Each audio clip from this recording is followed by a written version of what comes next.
Welcome to Authentic Living with Roxanne, a place where we have conscious conversations about things that really matter in our lives. And now here's your host, Roxanne Derhodge.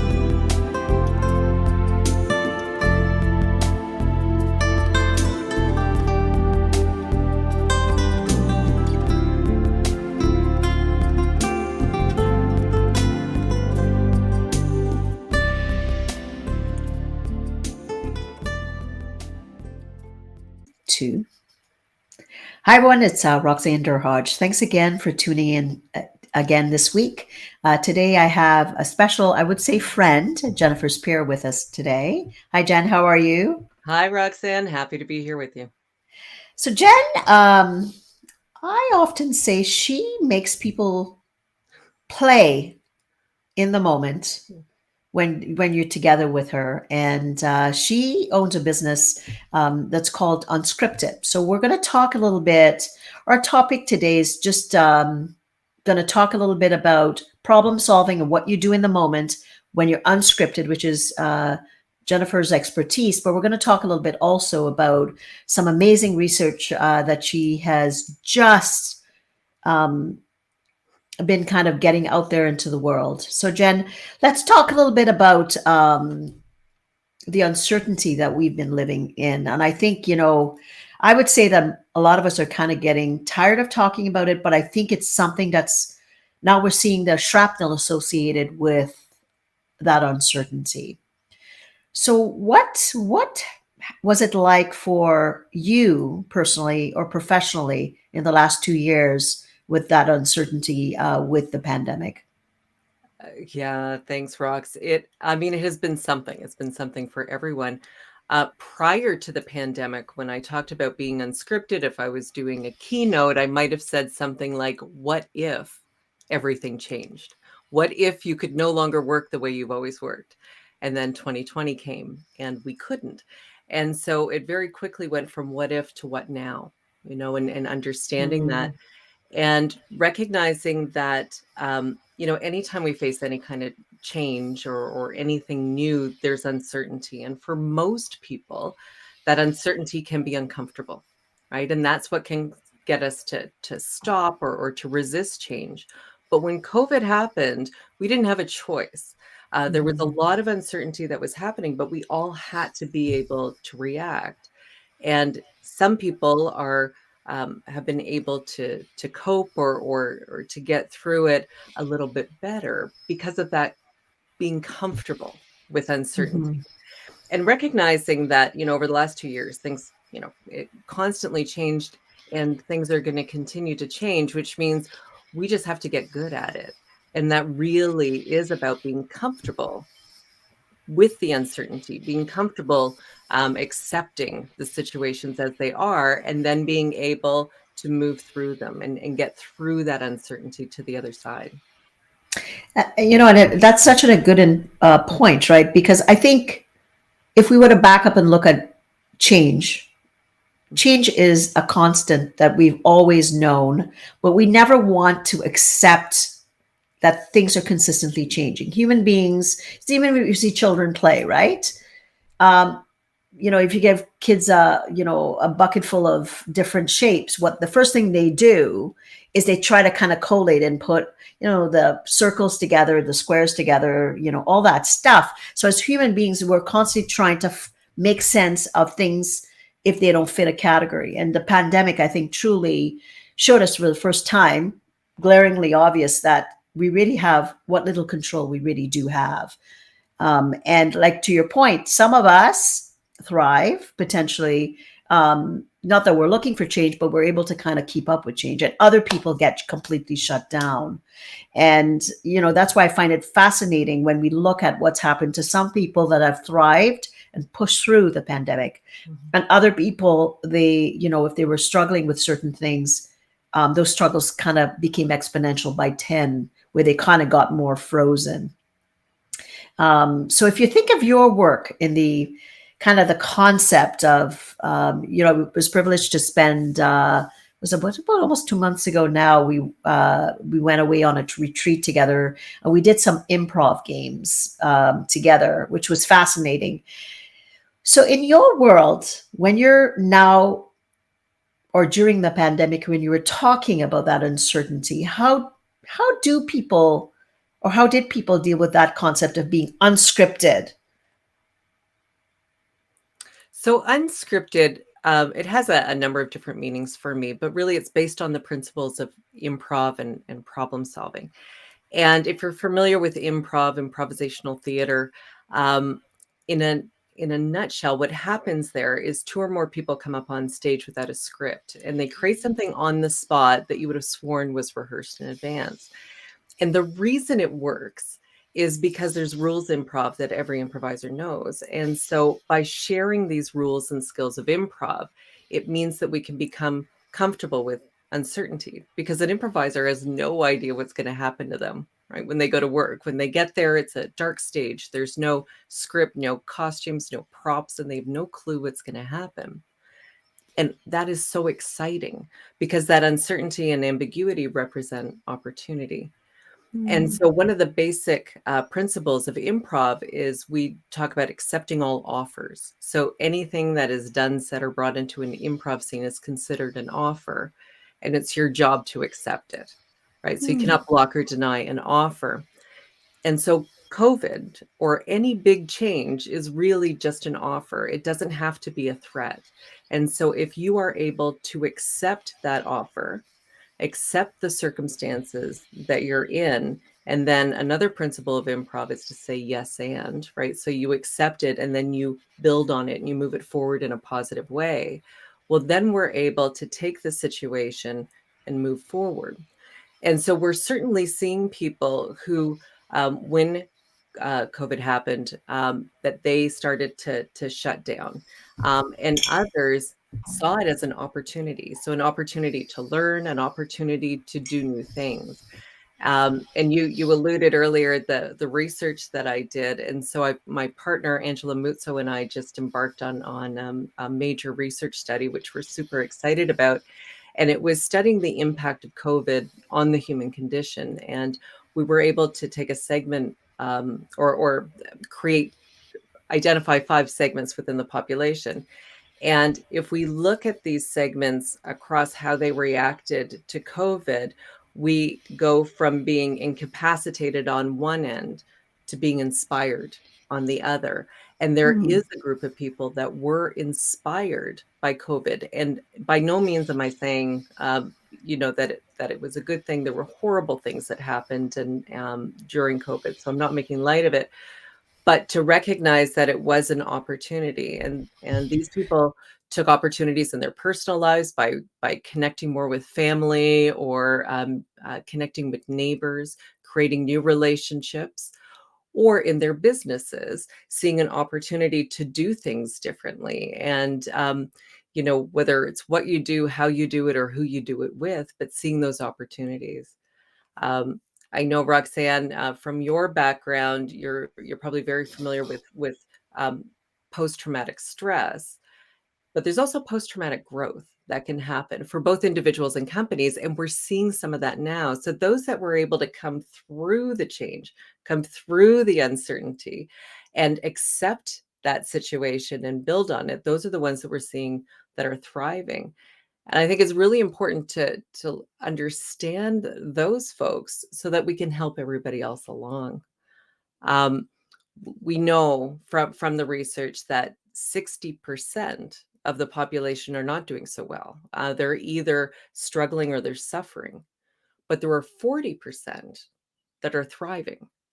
And so if we can understand them, we can help the others along. And that's really got to be our goal, right? To want everybody to be able to thrive as we're coming out of this and to be strong the next time we're facing, some sort of challenge or change in the world.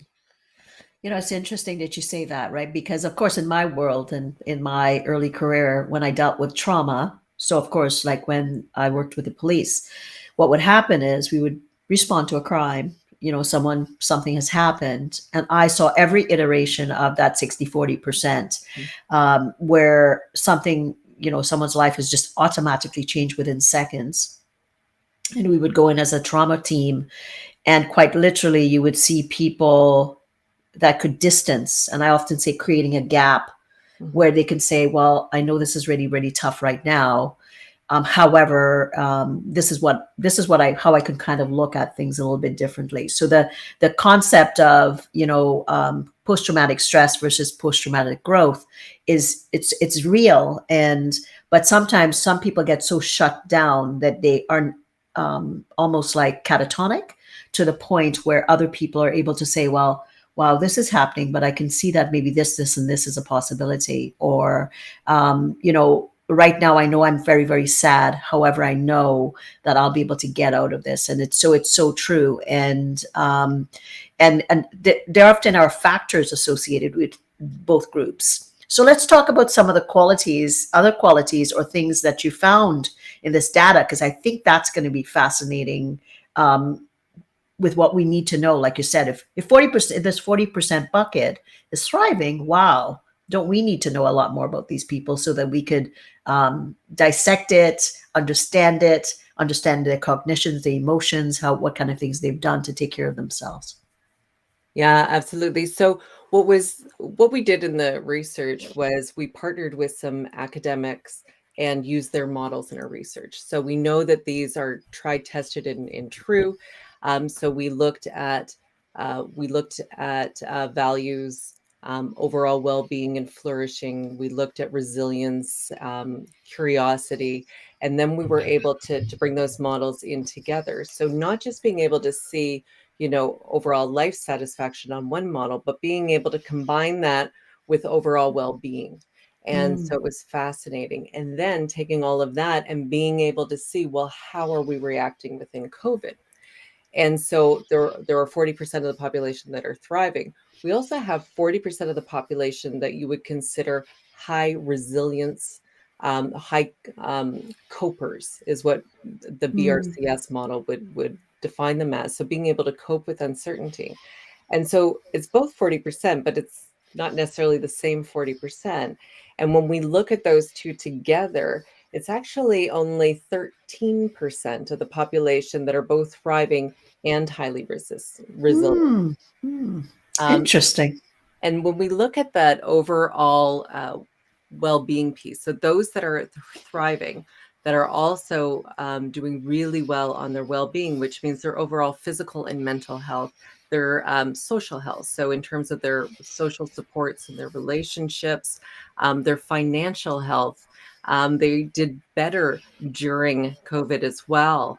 And so they're coming out just better overall and their overall well-being. It was also really interesting to see in terms of how they reacted with COVID. And so those that are thriving, those that were inspired during the pandemic, actually had a lower incidence rate of COVID as well. And if they did get COVID, they had milder symptoms, right? Those on the other side, those that you were describing who get shut down by it, they actually had worse overall health and well-being. They had higher negative health manifestations as well, more likely to get COVID, and more likely to have more severe relationship or reactions to it, more severe symptoms. And then we looked at their behaviors during COVID, and so those that were struggling through it were more likely to isolate themselves, to binge watch, but to binge watch at the expense of their relationships. Whereas those on the inspired side, they were less likely to binge watch, but it was probably because they were just doing more. They were spending more time in nature. They were doing things in their community. They were creating relationships with others. And that was overall influencing their overall well-being and mental health, which was overall influencing how they were behaving during COVID. It was just incredible to see the differences within these groups. One I will say one positive thing I would say for everybody is one of the things that came out in the research is that the more resilient you are, the more resilient you will be. And the fact that we've all had to go through this incredibly challenging time, if we're able to get through it and learn from it, we're going to be more resilient in the future. And I think that's positive for everybody. And if we can, again, accept those circumstances and be able to push through, that's where we're going to see the positive on the other side. And so as leaders, it's something that we can do to help our people through this, to recognize those that are maybe struggling and help them be able to uh, work through the discomfort and get through the uncertainty to be able to learn on the other side, because that's where we're seeing the biggest difference, are those that are able to learn through the resistance. See, that's just interesting with my psychological background, right? Because if you think about it, right, in the data with staying at work and what keeps people away from work, generally 65% of it is relationships across the board nationally, right? So if you think about that, and oftentimes people think it's mental health or, it's generally couples relationships, family relationships, and some kind of connection, right? So even if you look at that, and I often say that we're mammals, Jen, right? What do we need? We lost the ability to be face to face, front and center with people that we normatively would be around. All of a sudden, boom, that was gone. So the opposite of that is what I say is reptilian, which is the turning away from, the shutting down, right? And I often say, even though we're on camera, which is not ideal, we still have that connection of that mammalian element. Versus the opposite is, if I'm shutting down, I'm thinking, I don't want to do this interview today, Jen. What are we going to talk about? I'm going to worry, and I'm going to back away, which is kind of what you're saying with this 13 percenters, right? It makes sense. And a lot of my coaching, I see the same traits with people, because they are either saying, wow, this is pretty cruddy. But what can I do? And the other people that are really struggling are saying, what they would litanize for me is what everything that's wrong, and what is possibly going to go wrong, and what is going to be on the horizon, right? So again, that mindset shift between the two subsets. So in that 13%, I'm curious about them. What were you able to kind of parse out some of the mindset elements for that 13% of those people? Yeah, for sure. They were wonderfully more likely to be unscripted as well, which is great news. But what they did was they would look for creative ways to alter difficult situations, right? So they accept the situation that they're in, but they were able to be their own self-direction and be able to choose how they were going to respond in it. And they truly believe that whatever happens to them, they can choose how they respond to it. And so that feeling that some people had in terms of feeling that it's hopeless because they were not in control of their situation, regardless of the situation, regardless of the constraints, we can still control how we respond within it. And so that is so important, that autonomy, being able to bring your own creativity and choosing what it is that you do. They certainly believe that they can grow in positive ways, and they actively would look to replace the losses that they experienced. And, I was thinking as you were talking there, Roxanne, in terms of those social relationships and how do you do it online? I mean, you be creative in it. And so you and I are part of a group that I think is a fabulous example of this. Is right at the start of COVID, we came together in this writing group, and we meet every morning to be able to connect and to be productive. And it started out, it was going to be, a few months, because how long could this thing last, right? And now we've already been 2 years in it. We're still meeting every single morning as often as we can with this group, and we've created this connection with people on a what might have started on we were all working on a similar activity. Well, then we developed like an emotional connection with everybody as well, and how important that is. And so we are seeing that within the 13%, those that actively sought out either to strengthen relationships that they already had or to build new ones. And embracing this online world in terms of, because there are some good things that come out of this, because it allows us to be able to connect with more people more often. But we are feeling, the Zoom fatigue for sure. It's a real thing. And being able to connect with people again in person is going to be important. But we're seeing anxiety around that too, in terms Mhm. of we got used to one thing and now we have to change again. And when is the next shoe going to drop? And instead of seeing this change as a threat, it's an opportunity. And I think we have an opportunity to bring the best of both together, right? Being in person and online. And that's so important because, and now I'm trying to think there's 10 or 11 of us. And initially it was like, oh, geez, I got to write this book. That was the thought, right? And okay, we have to put structure in our day. Initially, I think that was the beginning with most of us, because I think some people had gone through deficits in their business as upwards of 50 to 60%.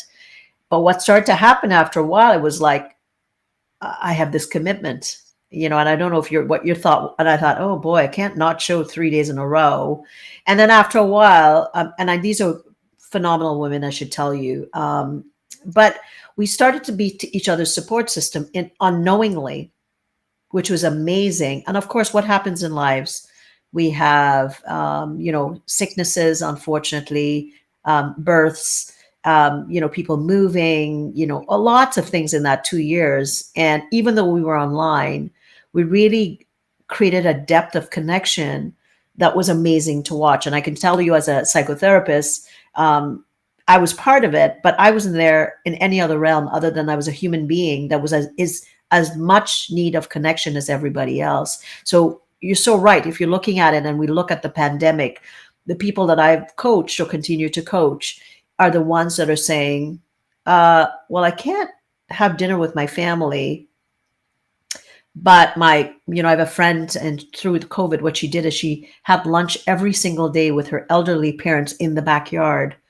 And whether it was a sandwich, which was really quick, they had that connection because her elderly parents lived with her. Or my girlfriend, a friend of mine who lives right in my neighborhood, every single day through COVID, thick or thin, through the golf course in the snow, we walked for over an hour every single day. I have never explored my neighborhood in that way at all, Jen. So the positives, that 13%, you could see, if these are some of the examples of things people have done, how amazing they would have thrived through it.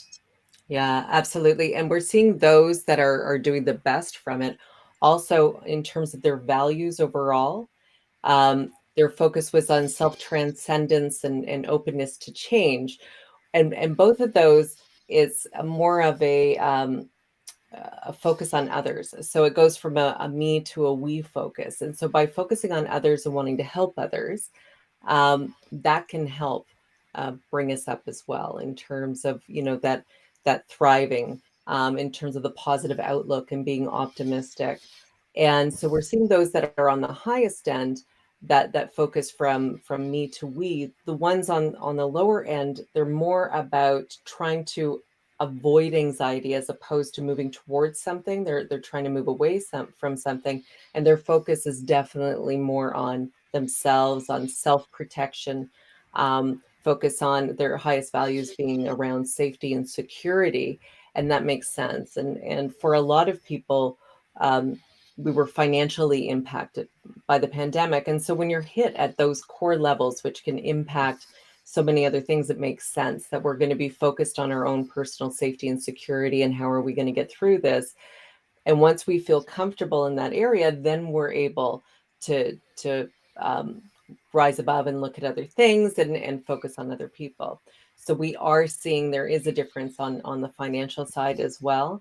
And just hoping that as everyone starts going back to work, and we've seen a lot of industries that are opening up again, to be able to work in different ways, I think is going to be extremely positive as well. And speaking of work, The one thing that came out of this study, which has come out of every single study I have read through all of this, is that people want to work from home.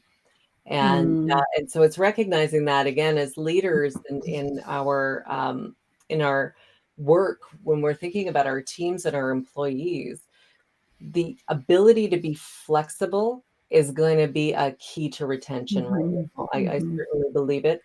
Time is the new luxury, and people have recognized how much time they've saved by not commuting and what they could use that time for. And if we can help them see that saved time as a way that they can use that to build relationships or take on a creative hobby or to get out in nature and to exercise, then we will be able to help them in terms of their overall well-being and help them be able to thrive as well. So for leaders and people in organizations, from some of this data, what are some of the things that leaders should be thinking about? They should be, like you said, being creative with flexibility. Their benefits programs should accordingly, I would say, mirror what kind of things that they should be offering to people. Flex times. I think of the counter side of this as well. Also, leaving the house is something that maybe building that into your return to work policy as well, right? So don't assume that everybody wants to be home all the time, but to make it kind of creative enough. I know some environments have had it so that because they're trying to maintain that connection, is to also have their, say, maybe quarterly meetings or something in person. These are some of the things that I've heard. What are some of the other things that you think leaders should be thinking about with some of the research? Yeah, flexibility is definitely key. If people can feel that they have more control or more autonomy over their schedules and how they do things, one of the biggest frustrations that we see is that people being told you have to go back to work, and then they spend their entire day on a Zoom meeting or a Teams meeting, and that could have been done from home. So thinking about the things that can be done as easily from home if people prefer that, and what needs to be done in person. And we know, that connection piece in terms of being with people, you can't replicate it online. You truly need to be in person, but there's a lot of tasks that we can do as well, if not even better, online or at home when we're able to focus and concentrate. Now, there were times during this pandemic when the entire family was at home, and so that would have been challenging as well. And so you would have to be able to negotiate that. But I think if leaders are able to, um, when they're asking people to come back to work, if it makes sense, if it seems like it's a reasonable request because we're going to be able to do something with it, and that it's respectful of the people's time and energy and what it is that they need to do, I think that's key. The other big one we're really seeing is everywhere. We have an issue around trust, and trust has been broken in a big way for a lot of people. One of the really interesting questions that we had within the study was we used idioms or common phrases, and we asked people which of these phrases have more meaning to you since the pandemic. And the number one phrase that came up was, "Don't believe everything you hear."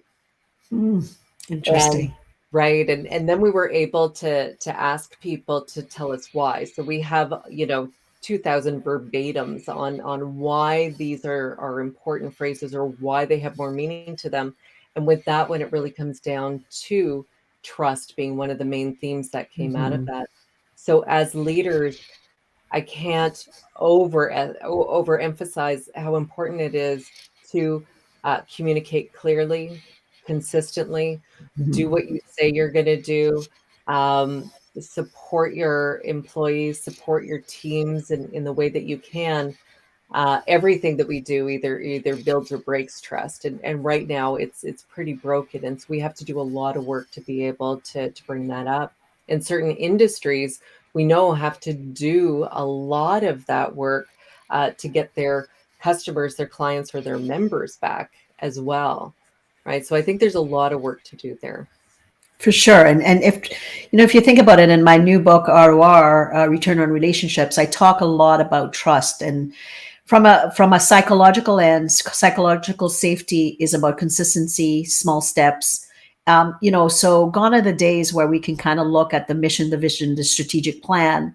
It's like kind of like, okay, what is the living plan so that you can reestablish trust if you've broken it, because a lot of companies didn't do it well.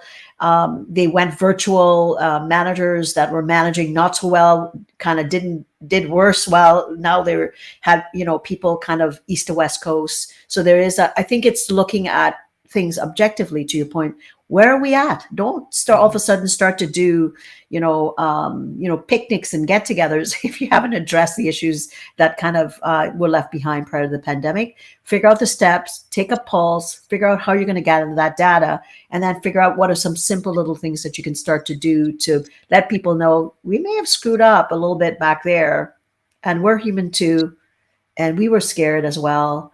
However, this is what we learned, and help us understand how we're going to take those next steps. I think that becomes very, very important, because without that transparency, the capacity to start to develop trust again is kind of, it's lost. Absolutely. And you nailed it, Roxanne, in terms of that transparency and also that vulnerability to say, we might have gotten it wrong. We did make some mistakes. This was new for all of us. I mean, none of us have worked through a global pandemic before. It is pretty amazing. And so we have to, go easy on ourselves as well, but recognizing that we have an opportunity to make it better, to improve, to grow, and to be able to help our employees do this. And recognizing what a big piece work is in the rest of our lives. And especially if people are working from home. I mean, now work is in our homes. And the more we can be positive and help them on the work side, that's going to move over to their home life, and in terms of helping their overall well-being and life satisfaction. And so the more we can do this and support our people, the stronger we're all going to be moving through this and ready, for the next change, and seeing it as an opportunity and more than a threat. Well, I'm excited about your research, and I'm sure there's leaders out there thinking, all right, how do we talk to this lady? And about, it's called the Chaos Lab, is her new business that has the research. And so where can people reach out to you, learn more about it? And just, I'm sure I'm thinking about, companies that could potentially look at that from some of our conversations. So tell people a little bit about Chaos Lab and kind of what are you going to do with all this amazing stuff, and where they might be able to reach you to be able to consult about some of this. Thanks, Roxanne. I'm so super excited about this. So this new adventure is a joint venture between me and my partner, Angela Muzzo, Chaos Lab. And our first work that we did together is this study, which we're calling Chaos to Clarity. And so it's really fresh. I mean, we launched this study on the second anniversary of when the World Health Organization declared it a pandemic. And so that was significant in terms of being 2 years into this and really understanding the impact on people's values and behavior, and how is that going to impact us at work. So we're excited to be sharing the results. And this today was a little bit of a sneak preview. We're having our first reveal of some of the information on June 23rd. And we'll have information about that on our website, which is still fresh. I mean, the ink is dripping off the screen a little bit, but it's chaoslab.org. But you can always reach out to me as well. And it's jspear@workunscripted.com. We're going to be posting information on the website, but also on LinkedIn and the other social networks. So I'm super excited about being able to share it with you, Roxanne, and really looking forward to working with leaders and teams and organizations to be able to bring this information to life, and what can we do with it to help everybody learn and grow and be able to face uncertainty with courage and confidence. Absolutely. And post-traumatic growth, right? So with what I talk about with leaders, I tell them the more they're connected to themselves and really getting a sense of how to maneuver through change in this case, then they're able to impact others around them. So which is, I think this, 13% on the data can help us, because the more we learn about these individuals, then in turn we can, set up trainings or potential ways to people that maybe would like to acquire these skills or accentuate these skills can learn these things and be able to implement them in their peer groups or their different teams, all those things. So I think this is a fascinating research. And again, thanks so much for letting us get a little bit inside information about it before the June 23rd. So for anybody wanting more, again, all this information will be in the show notes, and you can reach out to Jen at any point. So for anyone listening that really wants to learn about authentic leadership, like, how am I doing with all this stuff?